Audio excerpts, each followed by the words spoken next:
I just finished building this cabinet, and the next step is to drill holes in the sides of the cabinet on the inside for my adjustable shelves.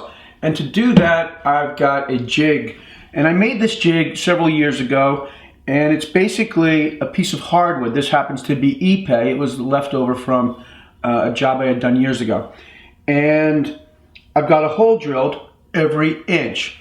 And you can notice that I also have some blue tape on the jig, and I do that to remind myself that this is the bottom of the jig, and I'll put a piece of blue tape to remind me that this is the bottom of the cabinet, because I don't want to get confused when I'm drilling the holes. So anyway, I'll simply clamp the jig to the inside of the cabinet and then drill the holes where I've taped out.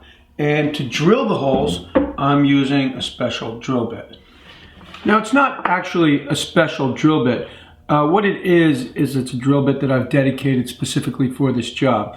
So I've got a block of wood here that I've drilled through, and this block of wood will prevent the drill bit from going any further through the jig. So basically you can see it goes through the jig about 1/2 of an inch, maybe a little bit heavy. And the reason why I do that is I don't want to accidentally drill through the side of the cabinet, and this block of wood will prevent me from doing that. To make it a little bit more comfortable to work, I'm going to lay the cabinet on its side.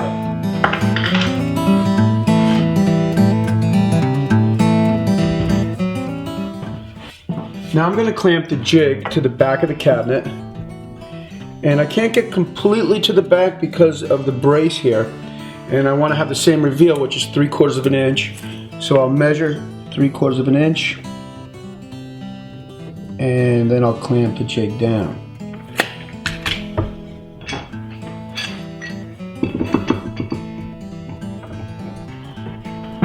With the jig clamped down, I'm ready to drill my holes. And one more thing I'm going to mention is I'm using a very sharp drill bit, and that will help to prevent tear out.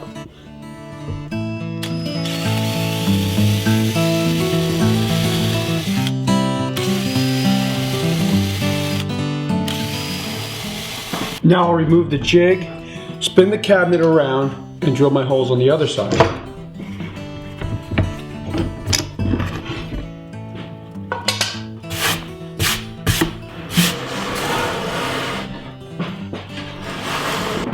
Now in this case, at the front of the cabinet, I'm going to just put the jig up tight against the inside of the face frame and clamp it down.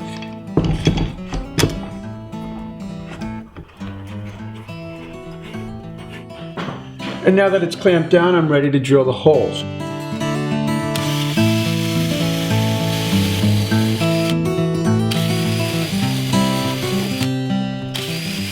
Now I can remove the jig and flip the cabinet over and repeat the process on the other side.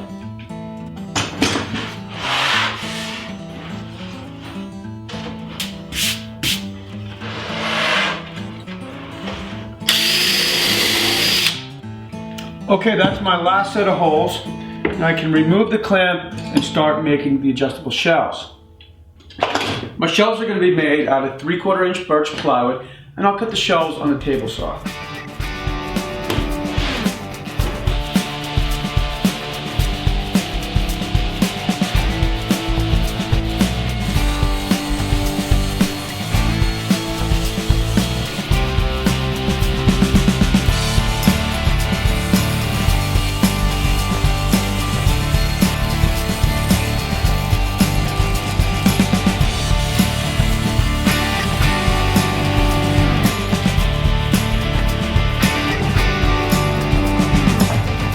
I finished cutting all the plywood shelves, and now I want to band the edge because I don't want to see the end grain of the plywood. And there's a real easy way to do that. It's called edge banding, and it comes in a roll, and you can get it in a lot of different species. This happens to be birch, and it has a adhesive on the back that's activated when heated. So basically you measure off what you need, and I usually go a little bit heavy and then just break it with my hands. And then you use an iron and just work it down the length of the shelf.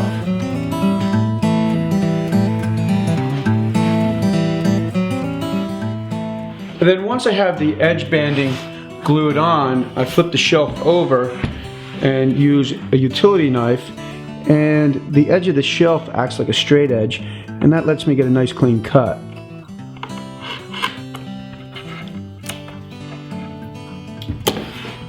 Once you've glued the edge banding to the shelf, you can feel it's still a little bit heavy, and I'm going to clean that up with my orbital sander and a piece of 120 grit sandpaper.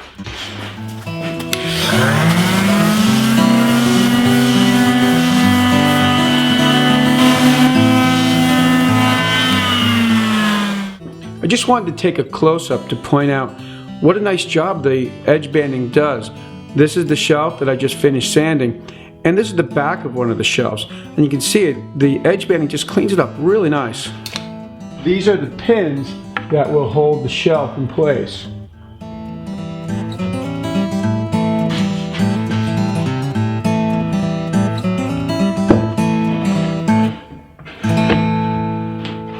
Now, I did make 2 shelves for this cabinet, but I'm out of those little metal pins, so I need to order some of those. Now, the next step is to make the doors.